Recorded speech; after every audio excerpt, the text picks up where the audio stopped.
Hello, everybody, and welcome to the 2021 Space News Awards. I'm your host, Brian Berger. I'm the editor of Space News, and I'm thrilled to welcome you to today's event. We have a very special keynote speaker, and we have two half-hour panel discussions with this year's winners. We're going to ask you to also submit questions via writing in the Q&A feature that you should see on your screen. So we'll be monitoring that, and we'll pick some of the questions to ask of today's guest. So in order to get the show on the road, well, we need to start with a brief message from our sponsor for this year's awards.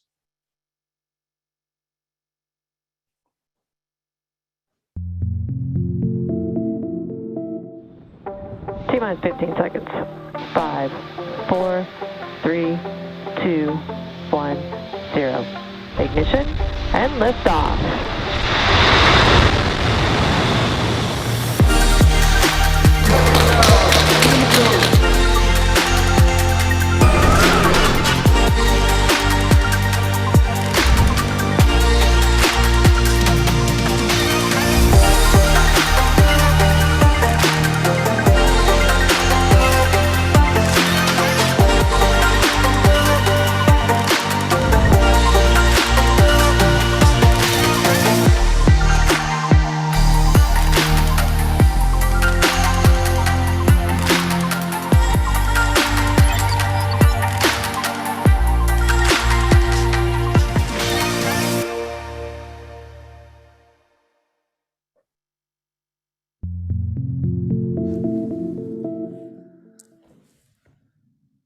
All right, big thanks to Maxar for sponsoring this year's awards. Now it's my honor to introduce today's keynote speaker. Dr. Derek Tournear is the director of the Space Development Agency. SDA, as many of you know, is the Pentagon's very own space agency. The agency is setting out to show that critical military capabilities can be fielded faster and cheaper by tapping into some of the very commercial capacity that we're celebrating today with the Space News Awards. It's been less than 3 years since the Pentagon established SDA, and the agency's already busy rewriting the playbook for military space acquisitions. We're seeing them being highly influential in how today's military leaders are thinking of future architectures. So that's why Space News chose the Space Development Agency for one of 9 of this year's Space News Awards. I'm pleased to welcome Dr. Tournear to kick things off. Welcome. Well, thank you. You know, I'm humbled to receive this award, but it's exciting to see that SDA is getting this recognition. You know, thank you for having me here today and giving me the opportunity to talk a little bit more about what we're doing at SDA and how we're applying speed, delivery, and agility to put needed capability into the hands of the warfighter faster. You know, I want to especially thank you, Brian, and your team at Space News for pulling this event together and recognizing this. You know, SDA, as you mentioned, was founded in March of 2019. So we're just over 2.5 years old. So we're a very young organization, and we made a lot of news and celebrated a lot of wins under such a young organization. So my journey with the agency started in the summer of 2019, and I'm very grateful to have such a great group of people that have such dedication and drive. You know, if you look at the work they do on the timelines that they do it, it's just remarkable. And this recognition today is really all about them. And I and the front office team at the Space Development Agency, we're out there to pave the way so that our team of real technical and acquisition experts can really do what they do to make sure that they get through this and we deliver our capability with as few speed bumps as possible. Also like to thank those that had the vision and took the action to actually establish and stand up the agency, especially the agency's founding director and my predecessor, Dr. Fred Kennedy. You know, it's not common and it's not easy to do something entirely new in a department as large as the DoD, and yet he and others started us on this path that we're in today. And so now I'd like to talk a little bit about highlights of where we are, and then more importantly, where we are going. So about a year ago, just to refresh everyone what we've been up to, SDA delivered our first 2 experimental satellites to the launch provider 9 months after receipt of first appropriated funding. And now those recognizing speed bumps, you know, there was some unfortunate mishap during payload processing. And so those satellites were not able to launch that month, but we were able to take them and buff out the dents. And then we launched them along with 3 other satellites 6 months later on June 30th of this year, 2021, as we say in SDA, Semper Citius. Now, by January of this year, 2021, we had solidified our Tranche 0 performer team. That includes 20 awards for 20 satellites for our transport layer, 8 for the tracking wide field of view layer, also our mission systems engineering and integration team, and then of course we procured commercial launch for Tranche 0. In August of this year, we launched our final experiment that will launch ahead of Tranche 0. That's an infrared imaging payload that SDA did in conjunction with MDA, the Missile Defense Agency, and that will enhance our tracking knowledge, basically collect some much needed calibration data for LEO OPIR experiments to allow us to do the tracking mission in the future. In August, we also published our second major call for proposals for space vehicle acquisition. This is for Tranche 1. This is our Tranche 1 transport layer. Now that one has seen some bumps along the way at the time, and completely unrelated, I would also like to take this moment to thank the sponsor Maxar Technologies for this event today. So great for them. But no, in all seriousness, we did learn a lot going through that Tranche 1 proposal, that solicitation, and that made us have another first for SDA. We shifted from a FAR-based contracting to an OTA-based contracting, and right now we're in source selection for those 126 satellites, and we anticipate an award very early in 2022, end of January, early February, basically on track with our originally planned timeline. Now, for the acquisition folks out there that are keeping track, think about this number. We average 103 days between solicitation, opening, and then the corresponding award, 103 days. And so that brings us to talk about where we're headed. So SDA will launch our first Tranche 0 satellites in about 42 weeks from today. So we're getting very excited about that. We're also in, as I mentioned, the source selection for those 126 transport satellites. And very soon you'll also see a solicitation for our operations and integration program for Tranche 1. We're looking to flip the equation on how satellite operations are done right now, from a few people that are flying single satellites to completely flip that. And what we want is we want small teams that fly hundreds of satellites based on commercial operating practices. You'll also see maybe today the draft solicitation for our tracking Tranche 1 set of satellites. We anticipate that very shortly. And then we'll also have a little later in 2022, we'll have our solicitation for our Tranche 1 developmental and experimental satellites, our TIDES experiments. Those are going to carry demonstration payloads as well as partner payloads, and those will be flown in conjunction with our Tranche 1 satellites. So through these many solicitations, we aim to create a market that industry can bet on and invest in, and these will be in 2-year spirals. So we will plan on launching a tranche every other year so that industry can plan, develop, and grow accordingly. We'll continue to develop and launch these tranches every other year to make sure that we can capitalize on the commercial processes and address the threats as they evolve. You know, the explosive growth in the commercial market is what, as you mentioned, Brian, is what enabled SDA to be able to do what we're doing. And we look forward to seeing what the commercial industry will do and which advances we can leverage for the warfighter. So what makes SDA different? Well, we're truly different because our values are different. You know, SDA capitalizes on a unique business model that values speed and lowers costs by harnessing those commercial development and achieve proliferated architectures that enhance resilience. We're able to meet this charge because we have been given the autonomy to act and set our own timeline, meet our milestones, and make our decisions rapidly. Our motto, Semper Citius, which means always faster, is not just a phrase, it's truly who we are. SDA is the constructive disruptor for space, and we will continue to deliver and continue, as the SpaceNews Awards says, rewriting the military's playbook for procuring and deploying satellites wherever we are aligned. We're working closely with the Department of the Air Force and the U.S. Space Force leadership to prepare for our transfer into the Space Force next year. As far as we know, we're the only defense agency to ever be transferred into a military service. And as you can imagine, there are many administrative items to be worked out during this transfer. We're pleased, though, as we work through these details, that the focus remains on the congressional intent for the Space Development Agency. That intent is to maintain our current authorities where possible, and to, quote, preserve an independent culture of innovation and rapid acquisition that is separate and distinct from the more traditional space acquisition of the Department of the Air Force and Space Force. We're very proud of all the SDA team has accomplished to date, and we're even more excited to begin the delivery of the National Defense Space Architecture in this coming year. Thank you for your recognition of that effort, and stay tuned. There's lots more exciting news to come. Semper Citius. Thanks, Brian.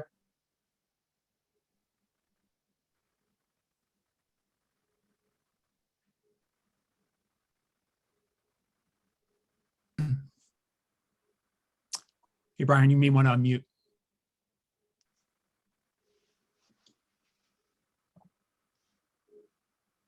Okay. Thank you, Dr. Tournear. I'm unmuted now. If you want to put a link to that solicitation you mentioned in the chat box, I'm sure our audience would really appreciate getting a sneak peek of that before it hits FBO. So thanks very much. It's time to bring on Space News senior staff writers Sandra Irwin and Jeff Faust. Do you guys want to take it from here? Yes. Are you going to name the panelists that we're going to be talking to? No, I'll leave it to you and Jeff to introduce them. Okay. Okay. Good afternoon, everyone. And thank you so much for joining us, and congratulations to all of our award winners today. And we just heard Dr. Derek Tournear from the Space Development Agency. We're going to have a panel now, the first half of the event, with some of the other award winners. And we will have with us Matthew Kuda from Voyager Space, Jonathan McDowell from Harvard Smithsonian Center of Astrophysics, Chris McLaughlin from OneWeb. And thank you very much to all of you for joining us. I wanted to start off going back to Dr. Tournear, and thank you for that introduction. I was, since we're, in the spirit of, we have commercial industry represented here in some of our awards. We also have a big audience in commercial industry, and was wondering if you can talk about what you're doing with SDA, and the reason you're getting an award is for your work in using commercial technology for a military space architecture. And commercial now, especially the low Earth orbit, is red hot. There's a lot happening. So what are your thoughts about what's happening in the commercial industry, and how do you think that's going to impact DoD space programs, not just in what you're doing, but just more broadly? And over to you. Thank you, Sandra. So, that's what we're all about is leveraging commercial industry. And I'll say we're trying to do two things, right? We're trying to leverage the industry, but also create a market that the industry knows is consistent, and they can feel empowered to invest in, to deliver products that then they can have an offering into that market, and they'll know they have a buyer. So essentially, just like commercial industry, they know that if they develop an offering for what we need, they can plan on winning a certain fraction of that market share. And that's what we want to set forward. So as far as what we're capitalizing, if you look at, there's really a couple things that have led to essentially this explosive growth. I'll say the first one, if you look historically, and you don't have to go back that far in history, it was 10 years, space was in this death spiral, if you will.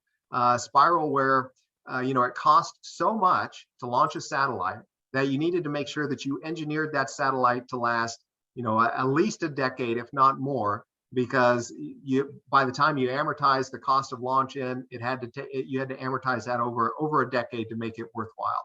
And so that made the satellites cost more, which then said, okay, now I need more mission assurance and launch, because I certainly can't have a launch failure. And you just get in this spiral that's unsustainable.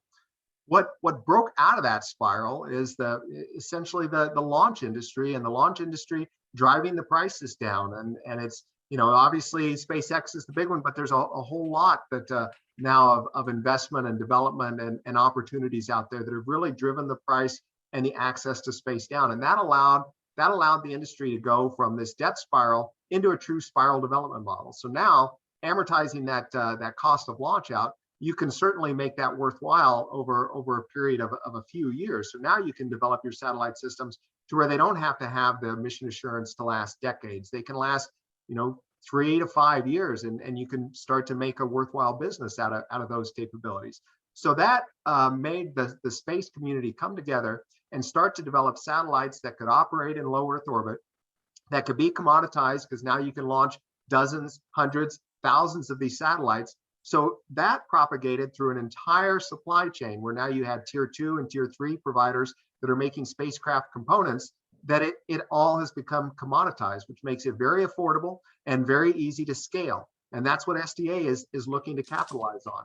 How can we make sure that we can procure these satellites essentially right off of the commoditized line, whether they're using commoditized components or they're an entire commoditized system, but use that to do the military's missions, which essentially just require that refresh rate, where you have these mesh networks that fit together, much like what the commercial industry needs, except we want to do that in a tactically relevant environment, directly tied into the warfighter. So that's really the only difference. So we have to make some payloads that go directly to existing tactical data links, but everything else can be tied into commoditized components. And that's what we're leveraging. And we're trying to do this in this 2-year spiral model so that we can really capitalize off of these new investments and these new developments as the commercial industry grows.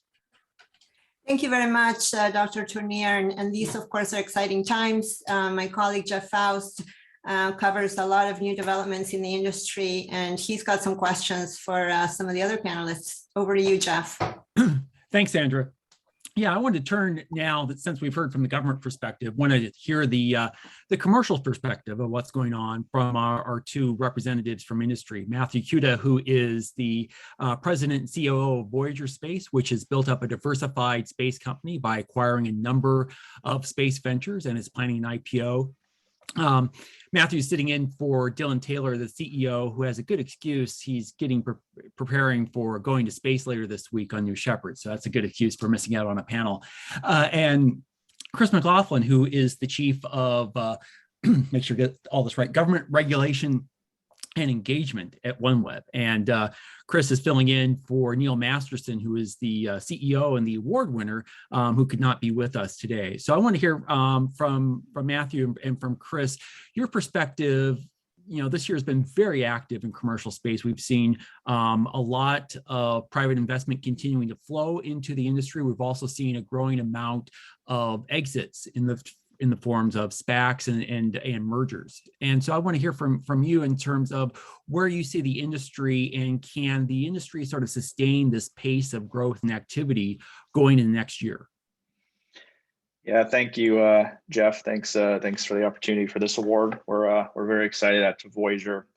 I think as it relates to your question, I think it's just kind of an evolution of the industry. 10 years ago, what the industry did was early stage capital formation, or angel investments, and things of that nature, which is really how Dylan and myself, we actually were kind of looking at those things very, very early on. And as the industry started to mature, you just kind of go through the different stages of capital formation, and you eventually get to venture capital and growth, and eventually it'll get to kind of private equity. And I think the SPAC kind of threw a very interesting dynamic into it that really was kind of a phenomenon, not only for New Space, but just for the overall history of the capital markets. As you saw, there's many other companies going public via SPAC beyond Space and New Space companies. So I think having all of this low interest capital sitting on the sidelines created this dynamic where there was a window where you could enter the public markets via SPAC. And I think we see that continuing. You see Tournear Orbital and Planet, but I think it'll probably be slowing down. And I think you'll probably start to get back to a more steady state of capital formation and exits. So next year, and the years to come, I think the SPAC market will probably slow down substantially. But I think you'll see more and more companies over the coming, 2, 3, 4 years try to enter the public markets in the space sector. And I think high level, You just look at the macro tailwinds of the national security tailwinds, the civil space tailwinds, the international connectivity. So whether next year goes up or down based off the broader macro economy, I think, there's a long-term tailwind to the sector. Great. Chris McLaughlin, you want to weigh in on where you see it from OneWeb's point of view, given that you've been very successful at raising money? Indeed, Jeff. I was just casting my mind back to far further when I first went into a place called Inmarsat in 2004. And by 2005, we'd done a full public market IPO. And a decade ago, we were settled into that market, and the company was powering along. And indeed, we see some of the changes this year with them. But on the OneWeb front, what we've seen is a massive change. Who would have thought when we hit the Chapter 11 position last year that we would have been able to attract the United Kingdom government to the space industry?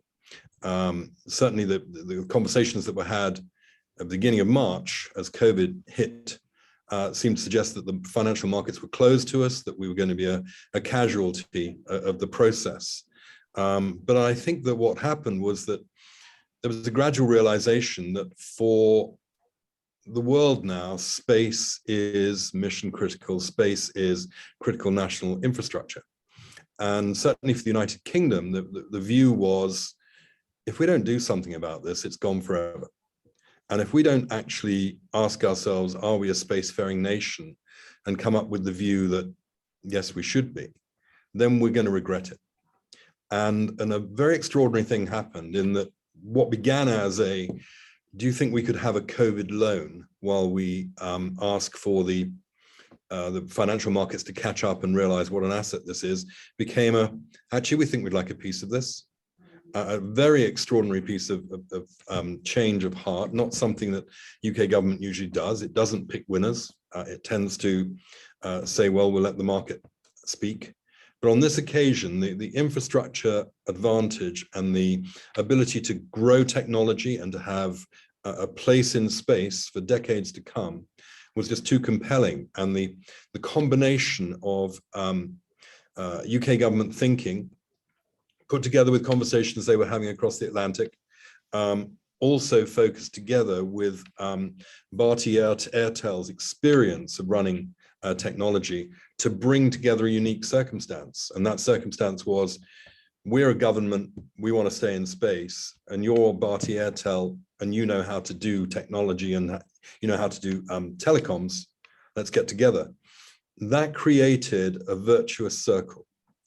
Because without the UK government being involved in there, and by extension, the US government also being interested in the outcome, I'm not sure that we would have got done. Without Bharti being there, we wouldn't have had the commercial side to have got the thing done. And that then triggered in SoftBank a response, which was, we think we'd like to stay in. And with Hughes, we think we'd like to stay in. And then more importantly, Eutelsat effectively saying, we're going to put a third of our market capitalization into the belief that LEO is the way forward, and signing up to this before completing a 2.7 billion, if you like, re-equitization of the company, with Hanwha coming in as well with another 300 million plus, all of it at a gradual chain of premium. Would I have thought in March last year that I'd be sitting here having this conversation with you? No. Does it speak to the strength of the space industry globally and the importance of the space industry globally? Yes. So I think to Matthew's earlier point, we're seeing a sea change in the focus of what space is. Space is becoming a woven commonplace. Great. Thanks, Chris. I want to bring in the other two members of the panel here for some comments, and then hand it back over to Sandra for some additional questions. Jonathan McDowell is an astronomer at the Harvard-Smithsonian Center for Astrophysics. He is best known, though, for his chronicling of very comprehensive chronicling, I should say, of space activity going on in the world. And as of this weekend, as a member of the Orbital Police, fact-checking Elon Musk on Twitter. We also have Chris Gebhardt of NASAspaceflight.com. NASA Spaceflight, as I'm sure many of you know, is an excellent resource for what's going on. They've also staked out some turf as a leading webcaster, providing 24/7 coverage of what's going on at Starbase in Texas and at Cape Canaveral, and recently launches from Kodiak in Alaska. data. So I want to ask Jonathan and Chris Gebhardt, with the surge in commercial space activity being fueled by all this investment that we're seeing, what sort of challenges and opportunities has this presented to you in terms of just sort of keeping track and keeping tabs of what's going on? Yeah, no, it's been a huge surge, right? And I want to say, for maybe 20 years, I've been telling people space is like 1/3 military, 1/3 civilian, 1/3 commercial. And in the last couple of years, that story has completely changed. The commercial is now dominating space. And I want to mention that it's not just the US and the UK, although as a UK expat, I'm delighted to see the UK finally waking up to the fact that space is there. Even in China, there's a genuine commercial space market opening up and many new startup companies being involved. So this huge increase, the challenge is not just the increase in the number of satellites with the deployment of huge constellations like SpaceX's Starlink, but a vast increase in the number of different players. It's not just the usual old big companies. It's many startups as well, and so that's hard to keep track of. Jonathan, this is Sandra. I really would like to ask you about the Russian ASAT test. I mean, I know the US Space Command is the official source of information, but for us reporters, you are the source of information, and we follow you. We've been following you around the clock. People now call you the orbital police. Yeah, we need an orbital police, to be honest.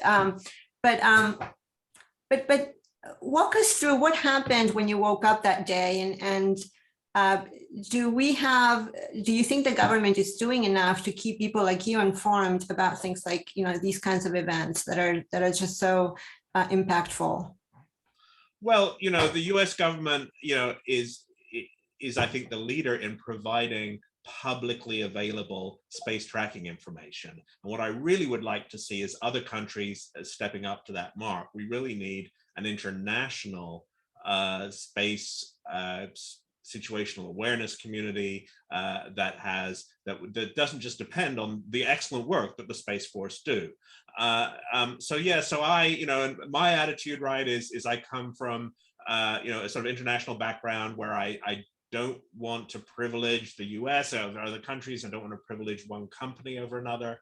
And so I try and go at this from as objective a stand as I can. And so I was trying to reconcile, the US statements, the Russian statements, the available orbital data, and just put all the clues together to see what we could objectively say about what was going on, and pretty quickly confirmed that indeed Cosmos 1408 had disintegrated, and that was the cause of the warnings being read up to the astronauts, and then trying to make sense of the harder question of what really is the increase in danger to space traffic and to the astronauts. So I think we need when we have situations like this, we need not to be dependent on just one potentially biased source of information, and that's really what I'm pushing for. Yeah. Did you know immediately after the missile hit the satellite? What happened that morning? Well, the first information we had was from the ISS, right? That the astronauts had been told to batten down the hatches, and that there was a debris cloud, and that was a clue because we've had in the past debris objects as a warning to the astronauts, but not a cloud. And the point there is that when we've just, a couple of weeks later, had the first catalogings of specific pieces of orbital debris in the public catalog. Initially, US sensors know that there's a debris event, but they don't have specific orbits for specific objects. And that's why it's really dangerous for the astronauts, because there isn't a specific thing that you can dodge. Right? It's like, well, no, there's all kinds of stuff going every which way. We don't know what yet. You might get hit, you might not. And so being able to show that, the rumor came out pretty quickly that it was Cosmos 1408 that was the problem. That wasn't confirmed for another day, but I was able to show the orbital plane of Cosmos 1408 actually went through the ISS orbit at exactly the times when the astronauts were being warned. And so then I was able to substantiate that claim that way. So I think, just by putting together many different clues, right, you can get a pretty quick idea of, yes, okay, there was an ASAT test. You look at the NOTAM warnings that were, planes don't fly in this area in the Laptev Sea, recognize that as characteristic of a Noodle launch because we've seen them in the past, and confirm that the orbit of Cosmos 1408 went in the same direction as those warnings. And so nothing, maybe not beyond a reasonable doubt for a jury, but pretty much hanging together. The story hung together very quickly. And so we were able to say, yes, it looks like this really is what's happened. There's been an anti-satellite test, and it was this satellite that's been up since 1982. And it's a big satellite. We know all about this satellite. The manufacturer has a web page on it, and so we knew that, yeah, they've blown a big satellite in a relatively high orbit, not that far from where the ISS orbit is. And so that immediately said, this is a very unfortunate situation, one that we should not be doing. Well, thank you. Thank you for what you do, and congratulations for the award. Yeah, thank you. I meant to say, I'm honored to have the award. Thank you very much indeed. I think Jeff has some additional questions. Yeah, wanted to go to Chris Gebhardt again of NASAspaceflight.com. Just going back to the earlier question, as the amount of commercial space activity is increasing, as you're trying to keep tabs on it, what sort of challenges and opportunities you're seeing at NASA Spaceflight as you build up an increasingly sophisticated webcasting infrastructure to cover all of that?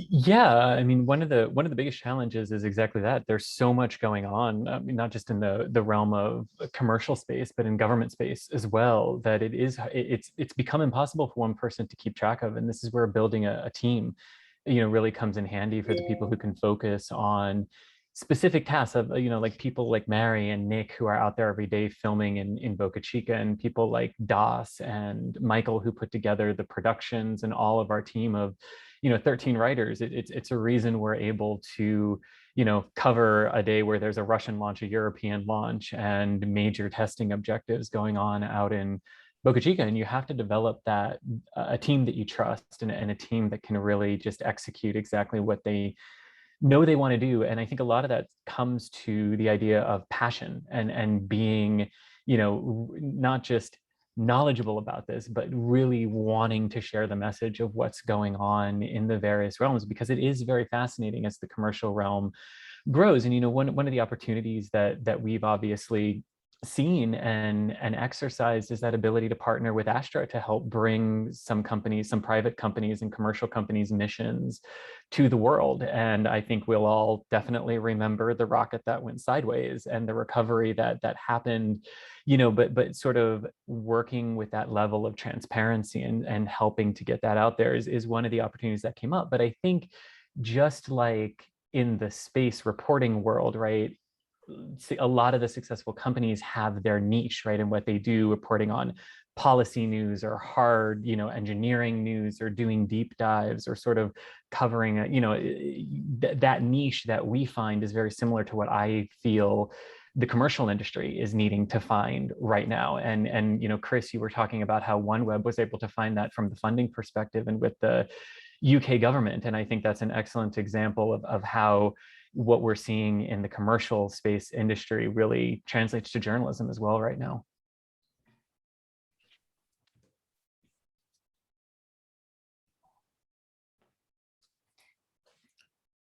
Chris, this is Sandra. Yeah, I just wanted to say congratulations for what you guys do. I think it's amazing work. So very well deserved award. And thank you for the award too. We're very, very happy to be recognized. Yes.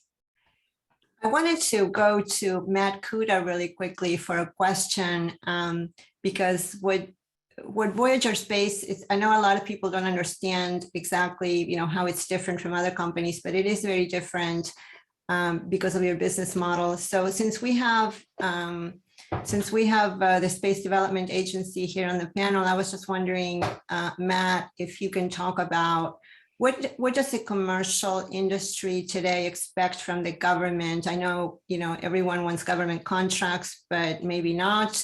What should be the appropriate role of government in helping the commercial industry?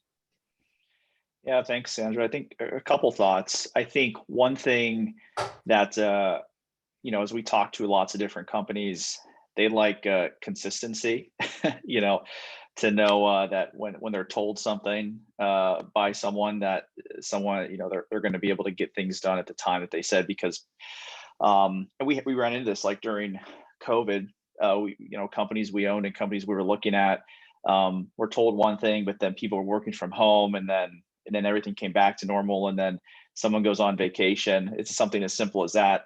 Well, these companies may hire people up. They start making salary payments, and then a payment is delayed by 60 days. That becomes a problem for simple things, just like keeping the lights on and the payroll. So I think the biggest thing is consistency and reliability. And then beyond that, obviously, on some of the more fun topics, I guess you could say, is keeping in mind that they're already doing a great job of this. Is how do we slowly start to evolve the government stuff to things that have private sector uses, and making sure that they can be accommodative on intellectual property and how things are shared in that way as well.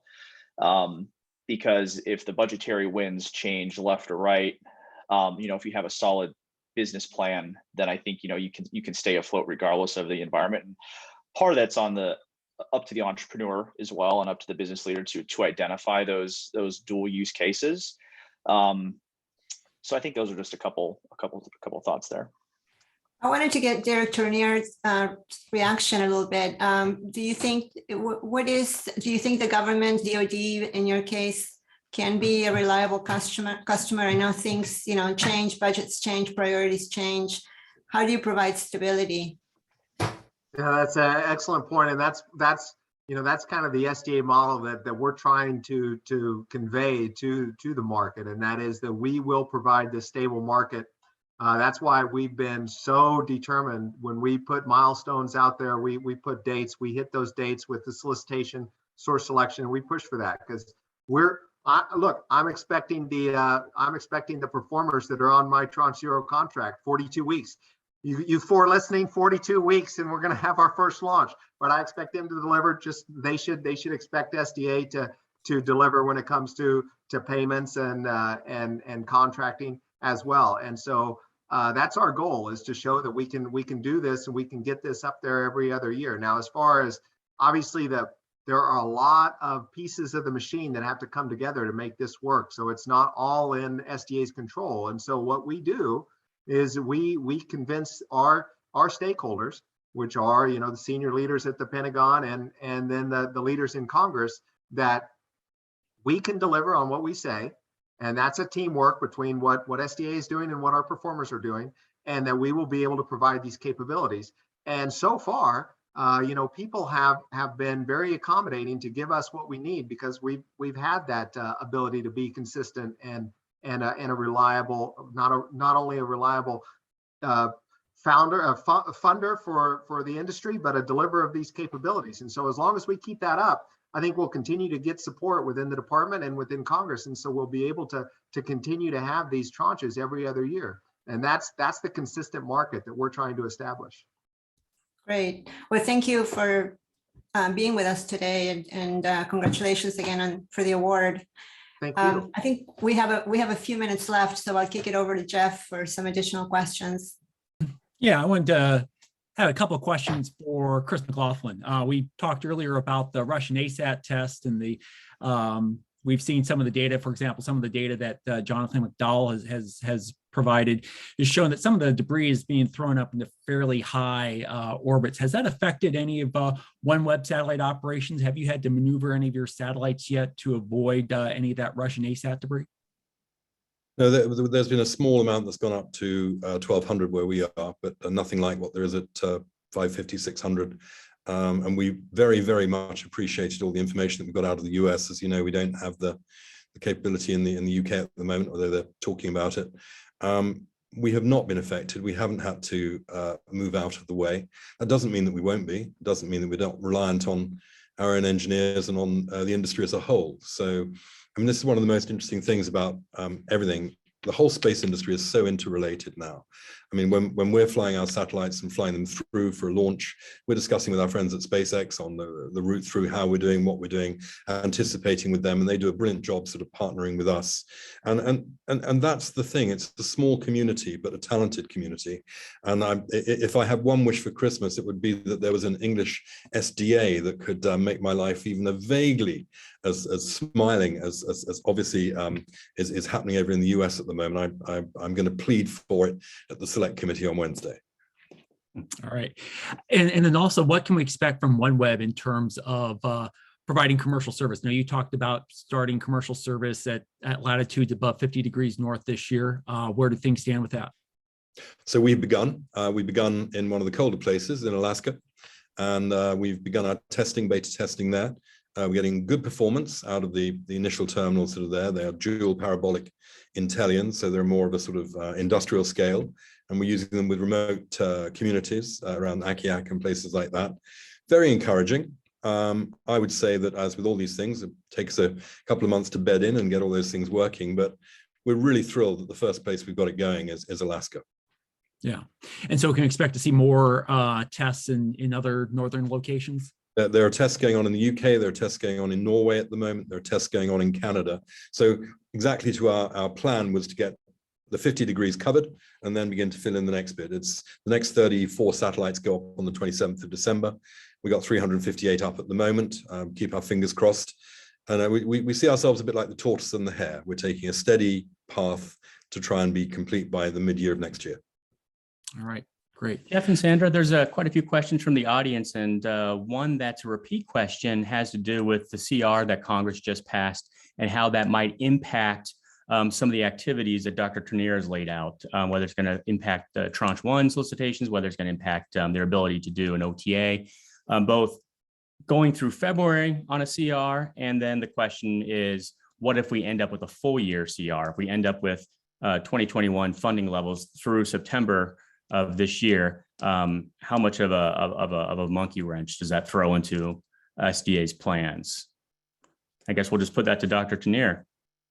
So that will break the promise I have to Matt about this being a consistent, reliable customer. So so look, the way we set up our budget and the way we plan, we had always assumed that you have to plan on some amount of CR every year, just in case. So if we get a budget in the February timeframe, basically at the end of this current CR, we'll be okay. We'll be able to continue to hit all of our plans and schedules. If the CR goes beyond that, it will be a huge impact to SDA. So as we know, SDA is new and growing. Our budget is going up significantly, many factors from 21 to 22. So if we are stuck at the 21 levels through 22, we will essentially, that will cause significant slips in clearly Tranche 1, and probably could impact Tranche 0 as well if we don't get some kind of a anomaly funding that would enable us to have funding above our 21 level. And we're working with Congress and the Department of Defense Comptroller to go through different options to allow us to do that, because everyone knows this would be such a major impact to delivering these capabilities. But essentially, that's the bottom line. The CR through the month of January, we can weather that. CR beyond that will start to have significant impacts unless we can get some kind of anomaly, because that is a major deal when your budget is changing as dramatically as ours. Thanks, Dr. Tournear. Jeff, I want to give back to you for one more question for this panel. Yeah, let's do just sort of a very general wrap-up question for all the panelists. Ask you to look into your crystal balls, no matter how cracked or cloudy they might be, and offer sort of a prediction that you have for the next year. What is something that you expect you're looking forward to happening over the next 12 months? Maybe Derek, we'll start with you. I'll start with two things. Number one, an FY22 budget gets passed and signed into law. Number two, 42 weeks from now, we'll launch our Tranche 0 to have those satellites on orbit. And within the next 12 months, that's also going to be a big deal for SDA as we transfer into the Space Force, be part of the service that is there to organize, train, and equip. And I anticipate that going smoothly, but we're working through that to make sure that we can continue to operate with essentially the speed that we've demonstrated up to date. So those are the key things that I'm watching. All right, Matthew. I don't know if it's good news or not, but my crystal ball I think we're generally underestimating the speed that China is going to continue to develop some of the stuff that they're doing. I think, we're generally thinking linearly, and I think we should be thinking exponentially. And I think it's going to become a concern. Now, from a private sector standpoint, from a national security standpoint, it's a tailwind for business, but it's not generally good, just broadly speaking. So I think we'll see much more acceleration in that for next year. All right, Chris McLaughlin. I would have to say, wouldn't I, that 2022 in my crystal ball has global coverage for OneWeb, and I hope it has equal attraction for the whole space industry, and that we'll all still be working in partnership together. So really looking forward to it. All right, Chris Gebhardt. Yeah, in terms of the commercial industry, I think we'll definitely keep seeing some rapid testing and evolution, especially from some of the commercial companies out of Europe and the European Union. Really looking forward to what they have to offer to this growing community as well. But if I'm really looking in my crystal ball and the things I think we're going to see, and I'm looking forward to, hopefully in 16 days, the launch of the James Webb Space Telescope, and then the first orbital flights of the Starship and SLS systems. I think those will be huge game changers in the next year for us. Yeah, and finally, Jonathan. Yeah, well, Chris took my thunder with James Webb, but what I would like to see in the next year is real progress on the civilianization of space surveillance in the US, build up of the Commerce Department capability, and just the fact that regulation is falling so far behind the speed of commercial activity in space, and hopefully the government will start to catch up. All right. Well, thanks to all of you for your predictions. I'm going to hand it over to Brian so we can transition over to our second panel of award winners. Thanks, everybody. Thanks, Jeff. Thanks, Sandra. And thanks to our first panel, gentlemen. It's been a pleasure. I'm glad you could join us today and talk with us. I'm now going to bring on Jason Rainbow and Deborah Werner of Space News to take it from here, kind of tee up the next panel and introduce our next round of winners and guests. Jason? Thank you, Brian. Yes, from SPAC IPOs to spaceflight sweepstakes, space is more accessible than ever. As we've been hearing, more and more nations are embracing space, buying satellites, building their own satellites, developing domestic launch capabilities, and finding niches to grow out the global space economy.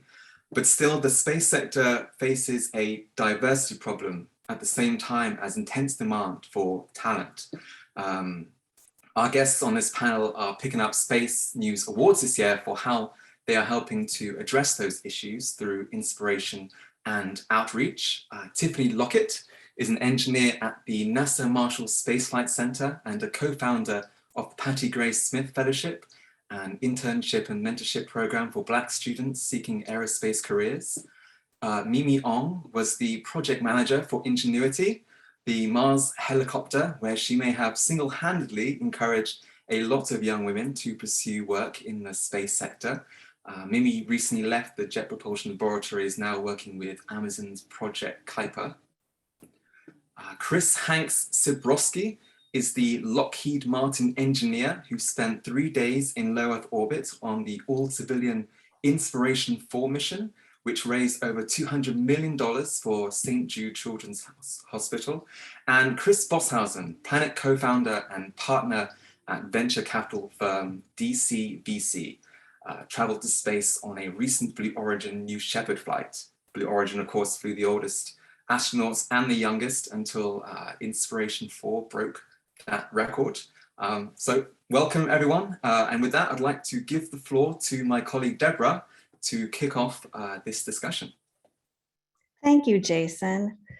So as Jason mentioned, the space sector is grappling with a diversity and inclusion issue.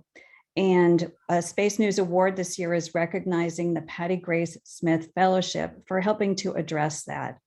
For anyone who's not familiar with the Patty Grace Smith Fellowship, it's a nonprofit that was established in 2020 to offer internships, mentorships, and a community for Black students working toward aerospace careers. While new, it's already made an impact. In the first year, the fellowship matched 43 students with their first jobs in the sector, plus mentors. So Tiffany, I'd like to ask you how the sector, how the aerospace community has responded to the Patty Grace Smith Fellowship. Well, they have responded in an amazing way. We were under the umbrella of the Brooke Owens Fellowship, following in their footsteps of including more women in the aerospace industry. So we were able to capitalize on a lot of the agreements that were already in place, but we were able to get about 40 companies, about 30 that actually hosted some of our fellows, and about 10 that are on our standby list, and have grown that standby list as we enter into our second year. So the industry has recognized that need and have been really great partners in helping us to build this gap that we have. That's great. So what's ahead for the fellowship? So in this year, we're getting started with year 2. And so we have 30 companies online. We have our executive mentors lined up. We're in the middle of our selection process. We've actually been able to grow with more applicants this year, and more opportunities for the companies to choose whether or not they want to have one or more fellows that they want to host. So we're really looking forward to this follow-on year, and then also hosting more in person so that we can build the network even more than we were last year in our virtual environment. Yes, you had to go virtual because of COVID. Did that present additional challenges? You know, one of the biggest feedback that we got from a lot of our fellows this past year was a lot of the just Zoom fatigue and mental health concerns that they had going from being in school, being isolated all year, to then a lot of them ended up in fellowships where they were also remote. And with them being younger students, we recruit community college, associate degree students, freshmen, sophomores. So for them to enter into this really exciting industry, but also this being their first opportunity, it was a little harder for them to understand what the expectations were and know what they needed to do to bring their A game. So we're really focusing on that aspect of how do you just get involved, and how do we give them the support that they need, not just from the fellowship point of view, but from the host companies as well. Got it. Great. Very exciting. Jason, I'll turn it over to you. Yeah, let's turn it to Chris and Hanks now, because human spaceflight has a long-standing diversity problem. So far, at least, the majority of ticketed private astronauts are wealthy white males plus celebrities. And yet, Blue Origin has made a point of flying people far older and younger than traditional astronauts, and efforts like Virgin Galactic and Space for Humanity sweepstakes means that tiny Antigua will soon add its name to the roster of nations with at least one private astronaut. Indeed, much like how SPACs and record investment levels are helping to increase the profile of space among the general public, commercial spaceflight is also making space and what space is now capable of more visible. So maybe Hanks, to start with, how is the rapidly expanding space tourism field opening doors for more diversity and inclusion in space? And what's the big picture here? Why does that matter? Right, well, just having people being able to go in broader numbers. First of all, thank you for having me on today. It's great to be speaking with all of you. Being part of space and being able to open up to more people is just going to be continuing to grow, because what we're seeing, a lot of the experiments and things that we participated in our mission, they meant to encourage others and just to be able to allow others to fly no matter what sort of condition they come to space in, depending on if they have certain medical backgrounds. I know that for our mission, the diversity point, it's still not lost to me that I am also a middle-aged white male who managed to go to space. But also we had the highest percentage of female astronauts on our spacecraft. So it's moving in the right direction. And what it's important is that we continue to be role models and acknowledge that there is a discrepancy between what currently is versus what we want to see. I've got 2 young daughters that I'd like to be able to encourage into going into fields of STEM careers.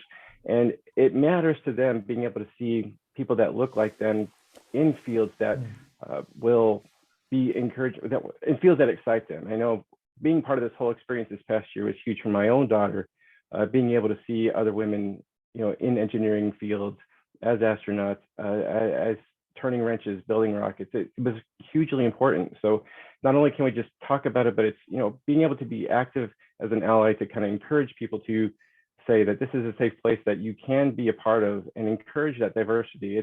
It's really just been exciting to be a part of it, and to know that you can continue to grow these things. It's hard to hear, like Dr. Proctor, when she was part of her mission, she felt such a high responsibility to be perfect because she was representing such an incredible place for so many people to come after her. And so I want to know that we can continue to grow space and be diverse in types of people that we send up. And also, to quote Dr. Proctor, she asking the age-old Star Wars versus Star Trek question. Well, she would much rather be a part of the Star Wars generation because she doesn't want to fight her way across the galaxy. And we have an incredible opportunity to be those people in space that we want to be, and decide how we want to progress our humanity into space as it continues to grow. And Chris, those within the space industry perhaps sometimes forget that there are people out there who don't live and breathe satellites and rockets. For many, the money being invested into space and the variety of businesses that are finding new ways to make use of orbital assets might come as a surprise. Space tourism has such a mass appeal that it has the potential to reach untapped areas, especially as Sandra talked about democratizing space. Do we think there's a knock-on effect here from how space tourism raises the profile of the industry? Does it also highlight the investment opportunities that are in the broader sector? Oh, absolutely. I think we saw that this year, just in terms of the numbers of people that have started to be re-engaged with space. It wasn't just because of Inspiration 4, but with Virgin and Blue Origin launching people into space and getting them above the atmosphere to get that view. I don't think we've seen a more energized generation than we're starting to see this year in terms of what we believe is possible in space. It's very much an inspiring message. And even if it's not everyone going to space all at once, it's an inspiring mission, an inspiring message to say that there is an opportunity for you to pursue your passions, no matter how strange or far out there they may be. So I think that's very encouraging. And I think growing the space commercial industry is definitely benefiting from space tourism. People are starting to think about it as an investment sector. Definitely are. I know that Jared formed his owner of Shift 4.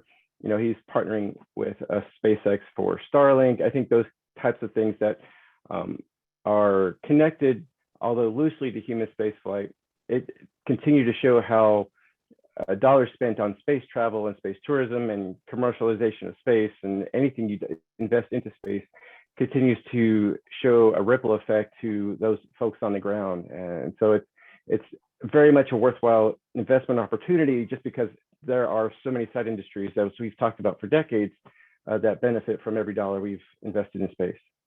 Yeah, mind if I jump in too? Yeah, the other Chris, please go ahead. Yeah, I feel like my trip to space on such an early flight on New Shepard was kind of like going to a show on opening night, and I'll be the first to admit that tickets were expensive, and I'm very well aware of the privilege that allowed me, institutional structured privilege in our society that permitted me to go and not other people. And I think things like the Patty Gray Smith Scholarship Awards, for instance, will help open that up. But one of the big things that I think is really helping is the fact that this new space age that we have, Space Age 2.0, which is fully democratized with reusable vehicles that are privately funded and are owned and operated, will allow costs to come down, and particularly the reusability aspect, I think, means that as we fly more, we get to reuse those vehicles and fly more people for the marginal cost. And so I think just like commercial aviation over the next few decades, hopefully not many, the price will come down and many, many more people will go. And so I think all of the efforts we've heard here today, all of them add up together to help create a really interesting situation where I think finally the human race, representative cross-section of the human race is going to space finally. I couldn't be more excited for that. You both have been earthbound for a bit now. Have you had a chance to process your experience? And what would you say are some of the takeaways of going to space that people perhaps don't talk much about?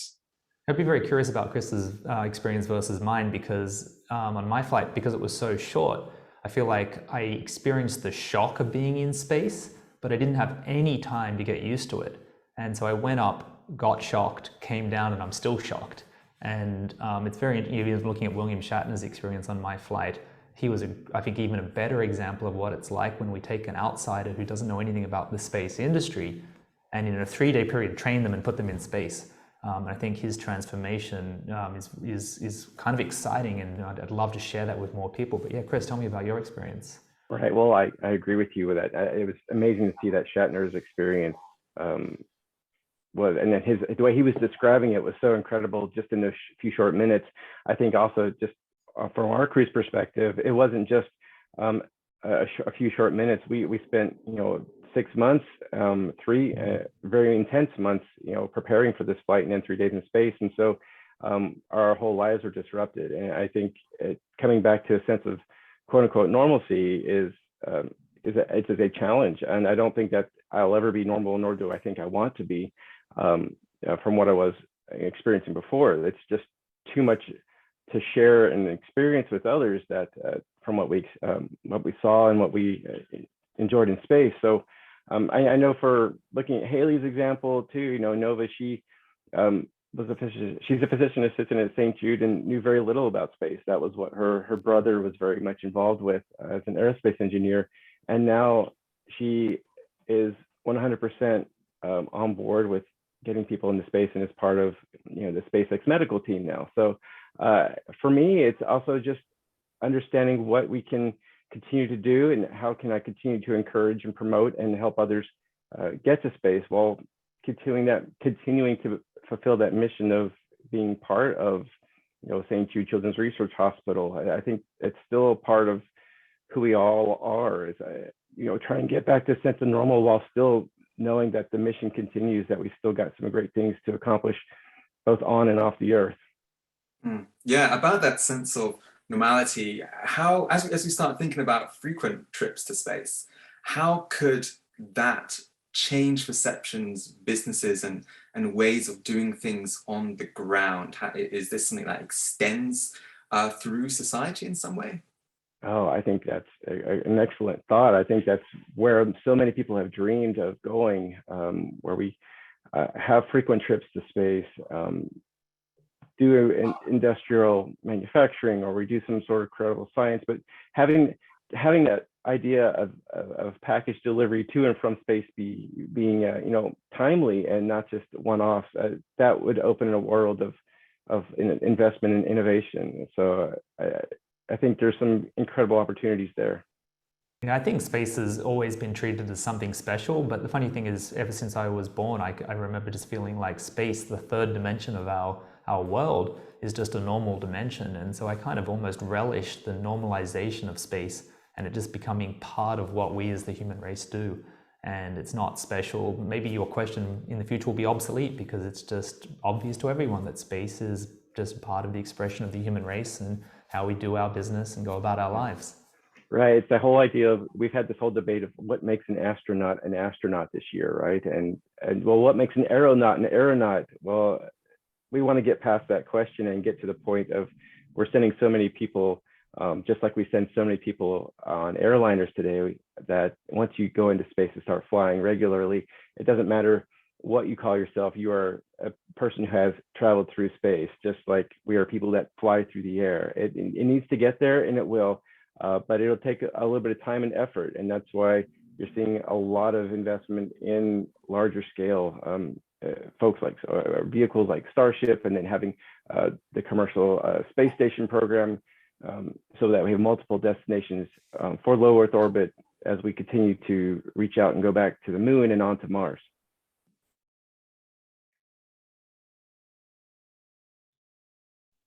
Okay, I'd like to jump in here. Obviously, it's so interesting. We could talk to any of you for the entire time allotted, but I wanted to get to Mimi because Ingenuity captivated viewers in April with the first powered off-world aircraft flight. From 60 Minutes to Time Magazine, which named you one of the 100 most influential people of the year, you were highly visible as the project manager.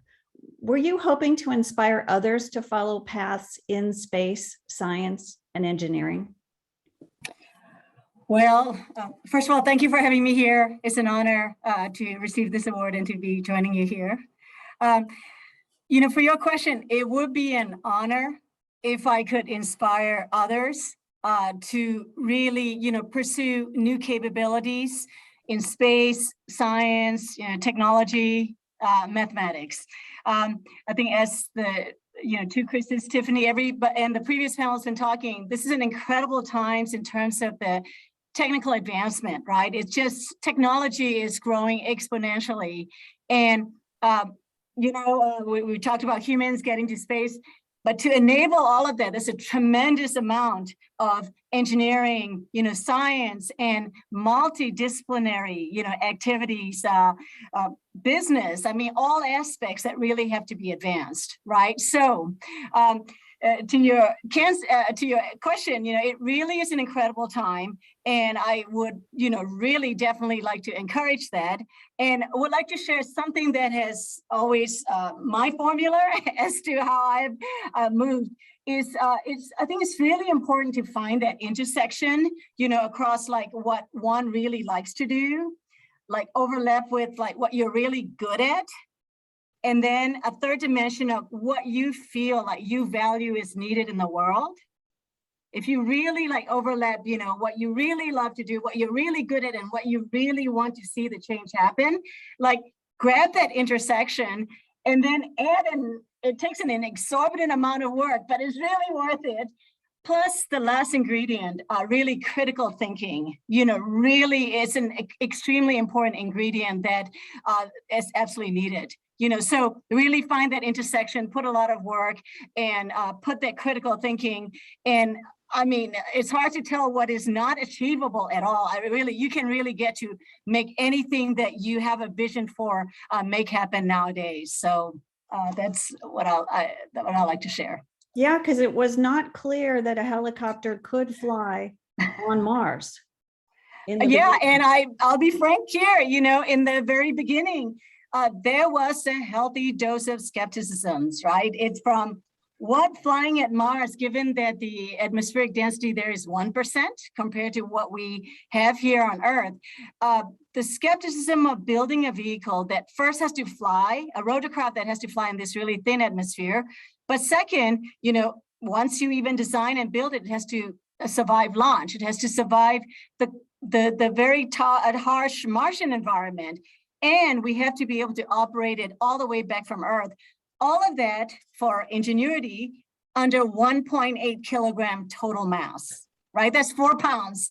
All of that capability, autonomous operational survivability, and, you know, spinning extremely fast with high power, you know, high energy system to fly that vehicle. And so again, you know, again, going back to the last comment about going after that critical thinking. And I would say, you know, we've been talking about diversity here, ultimate diversity. It is not about one-dimensional thinking at all. You know, even within engineering, it's all disciplines came to play. Everything was intertwined to beat that 1.8 kilogram common challenge, right? To get to that first flight. So yeah, you know, all kinds of engineering, mechanical, electrical, software, all the way to thermal and materials. But the business side, you know, schedule side, and how do we like set up a series of really systematic milestones to prove incrementally and win people over, those skeptics, right? And these are very high power, highly experienced folks that were saying what, right? So it was a very interesting phenomenon to be really systematically, win folks over and taking one step at a time. And to do that really took critical thinking. All walls came down, our usual sense of subsystems, boxes, walls, all of that literally came down, and we had to come into a very integrated, innovative solution. Yes, and fortunately you did. Now, when I studied your background, I'm also very aware of the fact that at 16, you traveled from Burma to the United States to study electrical engineering. And right out of earning bachelor's and master's degrees, went to JPL. You are not the normal JPL demographic. Did that factor into your career? What was your experience? Yeah, so I have to say, I felt like I belonged. And I think that's an important feeling to have from day one. And I think one reason is, whatever institution I joined, project I joined for the reason of, what that project is going out to do. Okay, so given that getting my education in electrical engineering, I went there to JPL because I really admired deep space, especially deep space exploration. And, I was in signal processing communication. So I got to track these tiny little signals coming back from deep space. And it was all about how do we filter out the noise? How do we increase the signal to noise ratio? So I guess, the answer would be that I really always keep my brain, my mind, in the system, the cause that we're going to. And as engineers and scientists and on the business side, formulation side, all the aspects work together. It really is about identifying what can I do, in this project or in this institution. This is going back to, this is what I like to do. This is what I'm good at. And this is what the institution is doing.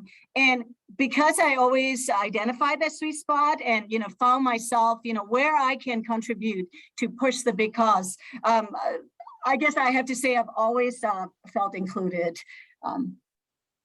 That's great. That's great. And it sounds like you were looking for different types of diversity on your team. You talk about it mostly in terms of the engineering specialties. I experienced the ultimate definition of diversity in this last 7+ years.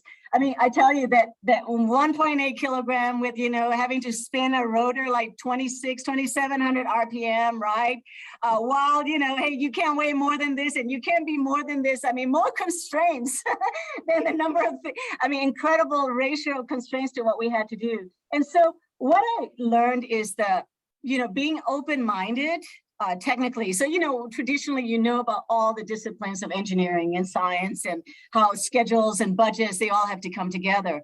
But with this extraordinary challenge, I even personally really expanded like my brain, because it was no longer about just what and the kinds of things, I remember one, and by the way, talk of open, frank walls. I mean, you should see our engineering team meetings. They were brutally frank and honest, and we're just like a sibling at dinner, just arguments we had. There was no room really for walls. And so ultimate diversity, ultimate way of thinking. I mean, one example, we were looking at one way of fabricating a blade, and there was some looking at how we can compensate for something, that couldn't be manufactured as perfectly. We talked about all the possibility. By the end of the meeting, the solution came from the software lead.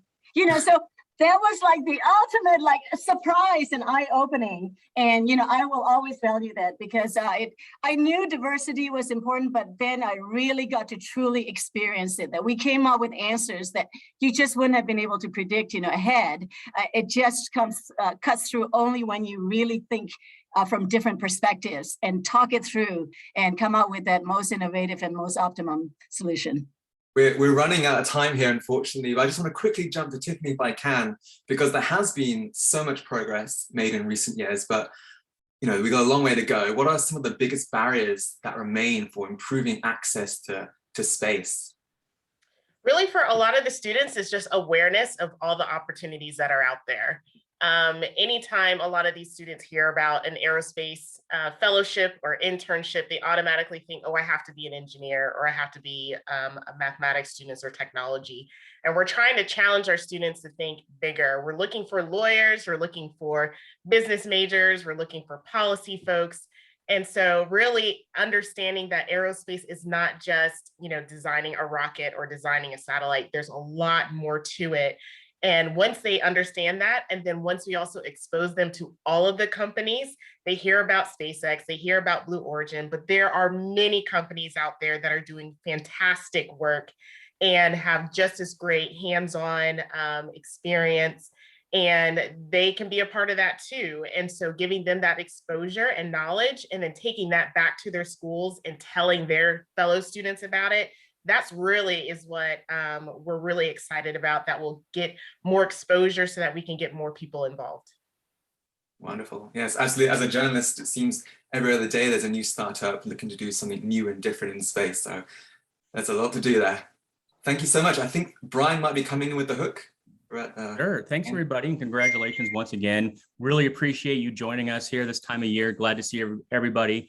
Normally we do this as an in-person event, but COVID stopped us from doing it last year. And we made a bet that it would stop us from doing it this year.